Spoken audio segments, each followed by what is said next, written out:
This is a double-leaf drawbridge. Nothing special. It's only that you can't find a second bridge like this in the whole world, because the thing is where these leaves go when lifted.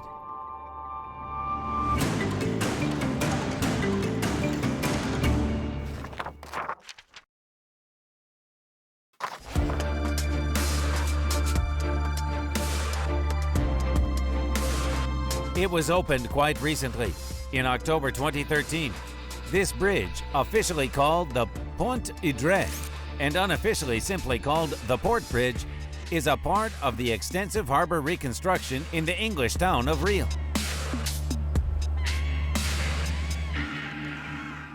This harbour has been used by commercial traffic for probably more than a century, but in recent years what we've been looking for is new opportunities to build on our tourism offer.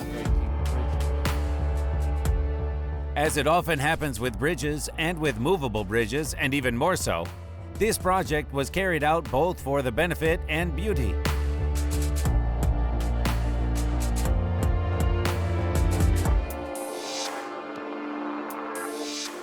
What we wanted to do was have something iconic, something really groundbreaking, and the type of construction involves, for example, the use of composite materials, so that we've got a really groundbreaking bridge here.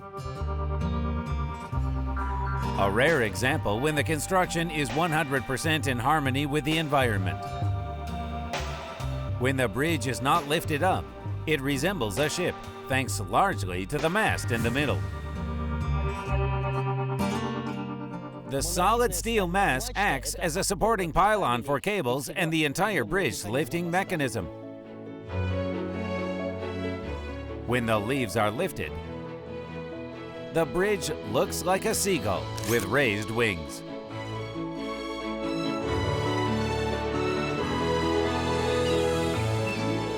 The Pont y Ddraig looks like a classic bascule bridge, just the opposite way around. Usually the leaves of the bridge are lifted open to the shore, but here they are lifted to the central pylon. Moreover, the bridge doesn't have any counterweights. Its spans are made of strong and light composites. Therefore, the whole process is controlled only by steel cables and hydraulics. It may seem that both stands counterbalance each other when being lifted, but this is not true. If desired, the spans can be lifted separately, the right span or the left one.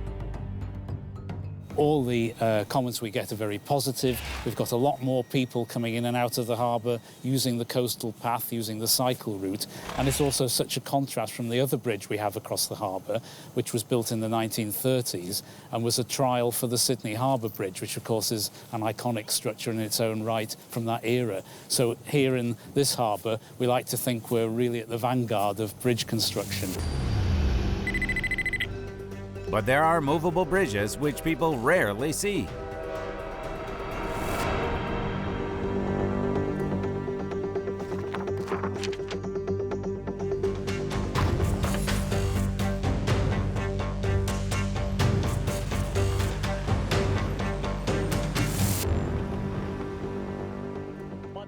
Such bridges are usually built somewhere in a country, and they're considered to have unattractive appearance.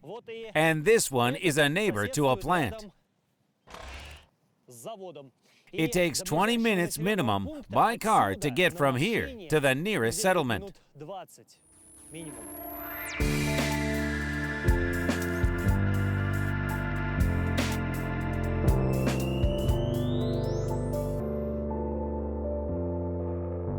But this is, by the way, the world's largest vertical lift bridge.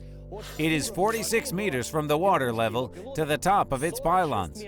This is almost the height of a 16-story residential building. A distinctive feature of the vertical lift bridge is huge pylons. It is believed that because of them, such bridges aren't, as a rule, built in the city. They look too heavy. When lifted, the entire span, without changing its horizontal position, goes up the pylons, and after the river traffic has passed, it returns to its place. The opposite of a vertical lift bridge is a ducking or submersible bridge. As you can guess by name, its span doesn't go up, but goes down under the water.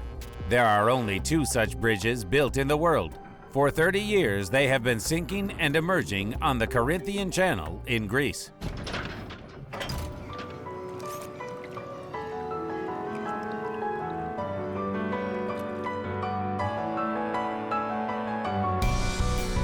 The vertical lift bridge works like an elevator in a residential building. Look, on each pylon there is a counterweight, which is connected to the span with a cable. And therefore, everything is simple. The counterweight goes down, the span goes up. Vertical lift bridges cannot boast beauty or grace. However, they are strong, reliable, and durable constructions that can quickly let the river traffic pass and withstand the weight of cars and even trains easily.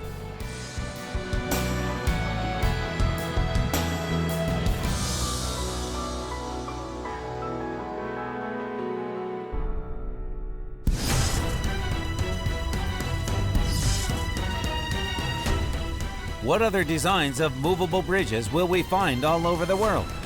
How does a transporter bridge differ from a boat lift? A curling bridge from a folding one?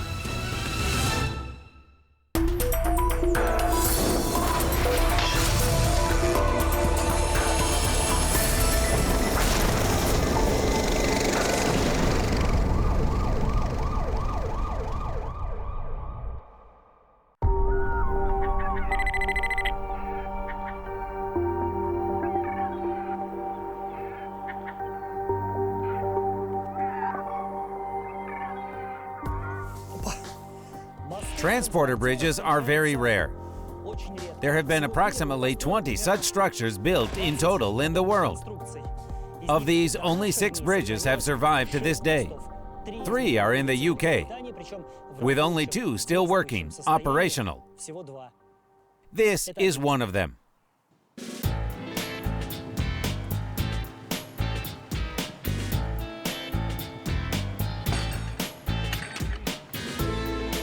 The second name for such bridges is ferry bridges, and here's why.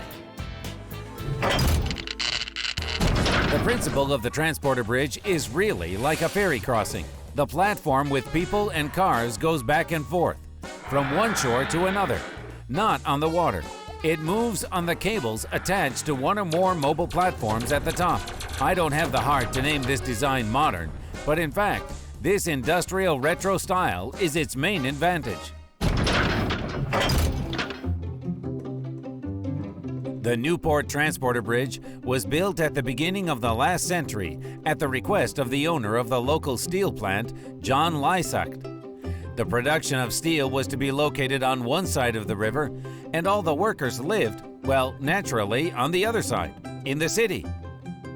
He come down to have a look and he said, oh, well, how do they get you? Well, there's either a 4-mile detour around the Castle Bridge, or there's the ferry going across. The height of the tides are the second highest in the world in this area of the United Kingdom. They looked into swing bridges and conventional bridges, and none of these options were viable. Too expensive, possibly too costly to life. So somebody had heard about Arden in Ferdinand. He was a French engineer.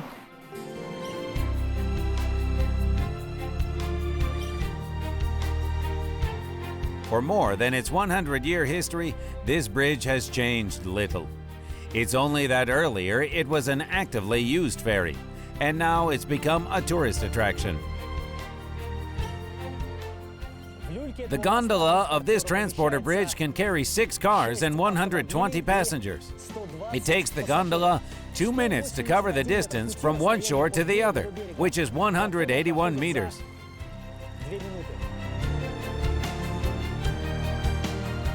Ferry bridges have the lowest traffic capacity among all movable bridges. But their design is unusual, and despite their rather large size, they have an amazing elegance. So it will continue to live. Hopefully it will continue. It's supported by Newport City Council. People, whether they'll want to take it on, I don't know. I'd like to think that it will continue working for the future of Newport to be, well, one of the best attractions in the area. This is a characteristic feature of movable bridges. They can be built to solve transportation problems or to attract tourists.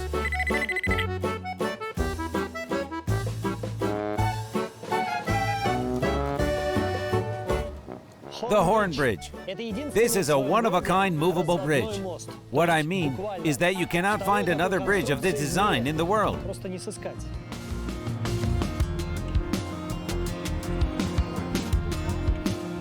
The Horn Bridge design can be called a folding bridge. That is, this is the only folding movable bridge in the world.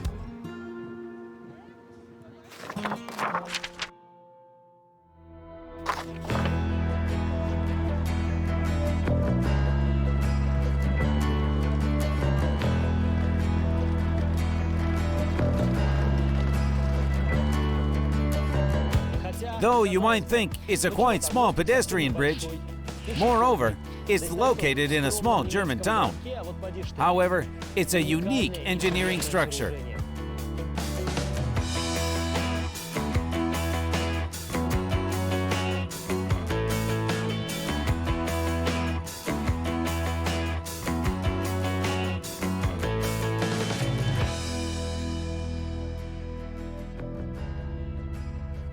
Yeah, there was a suggestion from an architect who was Falkirk from Hamburg, and who decided, let's take a very simple bridge in general and have a kind of toy in the middle. People come and tourists and see the little moving part. The whole budget was not very influenced by this part.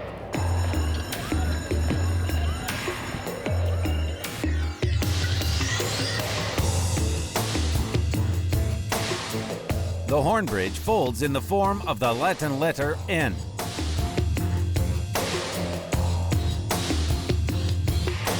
The principle of its operation is a rather complex system of cables, though no counterweights are used to lift it up. Maybe because this bridge is pedestrian, its spans are light, designed for a small load, though even they gave the builders a hard time. Next to the folding bridge, there is one more. Here it is, a pedestrian sliding bridge. In fact, it duplicates the Horn Bridge, and it seems there's no sense in having it. But having this second structure is a local urban anecdote. The Horn Bridge was to open in July 1997, but at first its mechanisms failed to work properly. And when it became clear that the bridge wasn't going to work at the due time, an inexpensive sliding bridge was built next to it. That's how the town got two movable bridges for the price of one.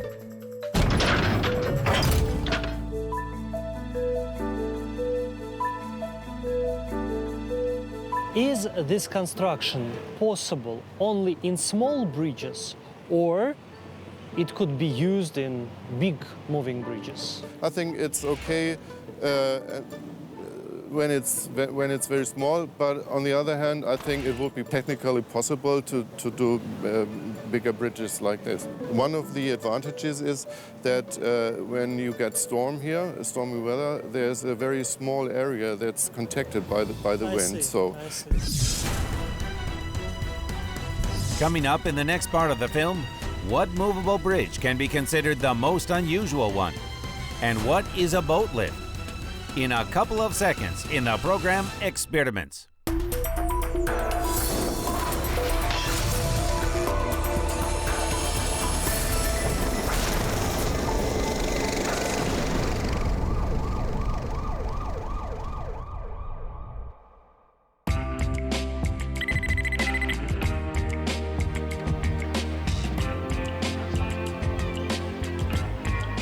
The Scottish town of Falkirk certainly could not be named a popular tourist place.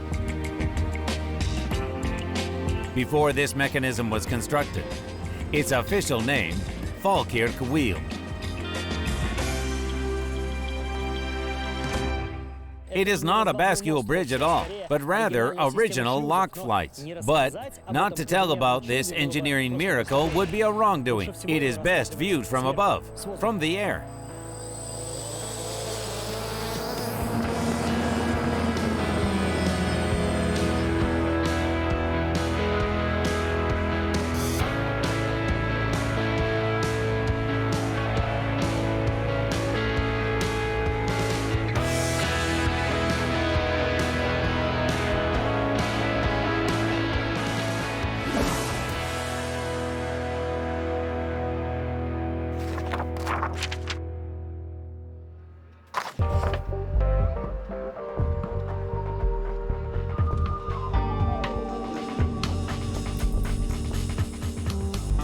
This wheel, more precisely the world's first rotating boat lift, is a part of the Millennium Link project. The project to restore the system of navigation locks from the Scottish city of Glasgow to the coast coincided with the beginning of the new millennium. Actually, the whole design might never have happened, but here the difference in heights between the upper and lower river is 24 meters. So, the choice of the builders was simple, either to construct many locks, which will take plenty of time for ships to go through, or to create such a sophisticated but fast system of boat lifting. Today, anyone can take a ride on the boat and be lifted up by the wheel.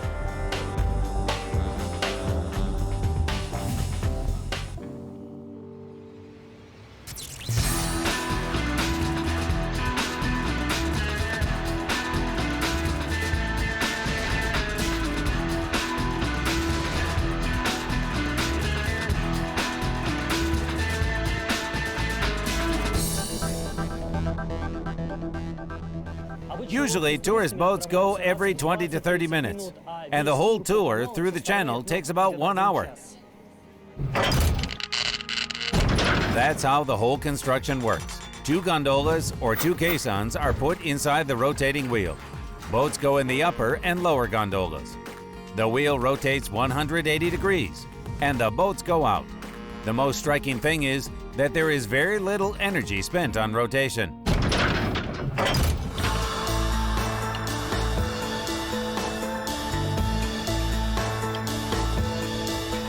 Because, according to Archimedes' law, the boats force out the water from the gondolas, equal to the weight of their own submersible parts. They equalize each other. Even if there are 2 boats in the upper gondola and 1 in the lower one, both gondolas weigh the same. Thanks to the ideal balance of the upper and lower gondolas, the energy required for rotating the wheels is the same as for 8 electric kettles to work.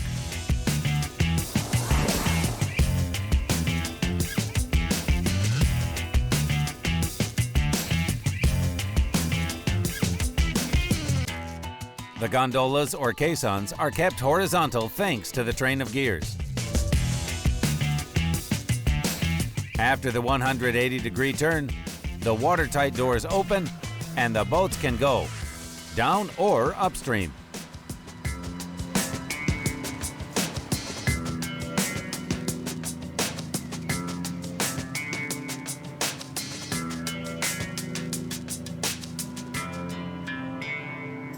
The most curious thing is that initially this project was not intended for tourists. It was a state project for the restoration of the navigation through the canals of Scotland. And this is an example of how the original design of the boat lift has completely changed the state of affairs. It's become so popular with tourists that now it is, well, such a center of tourist attraction for people from all over the UK.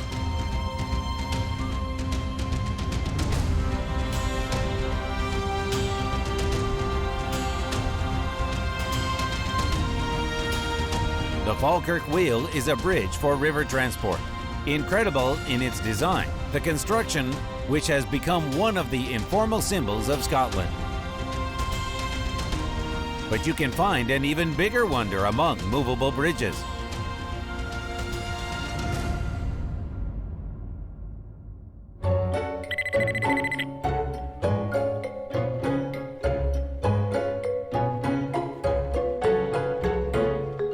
This construction is actually a movable bridge too.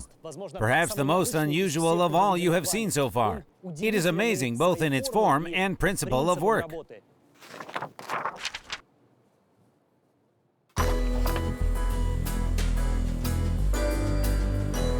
The cage is a 12-meter pedestrian bridge. It was invented by the designer Thomas Heatherwick. The rolling bridge consists of 8 triangular fragments working by hydraulics.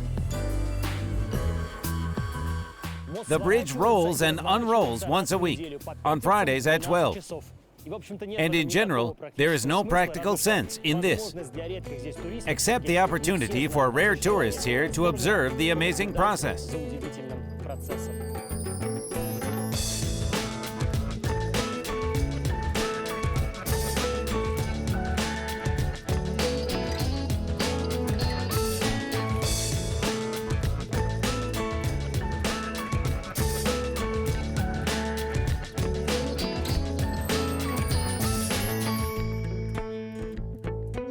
Why people all around the world think that this is the most interesting mobile bridge?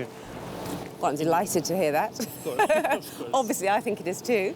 It's a big tourist attraction in Paddington. For us, the reason we wanted to do something here is we wanted to create some animation in the basin and some excitement. And Paddington's always been the seat of pioneering, the seat of engineering firsts. The idea is to create some excitement around the basin. It's part of our placemaking agenda, but also leaving a mark, creating a very important mark, which is this is something special and unique. The most striking thing is that very few people walking on this bridge realize that it is an amazing and unique engineering design that is right under their feet. Of course, until the bridge comes into motion, this process doesn't leave anyone indifferent.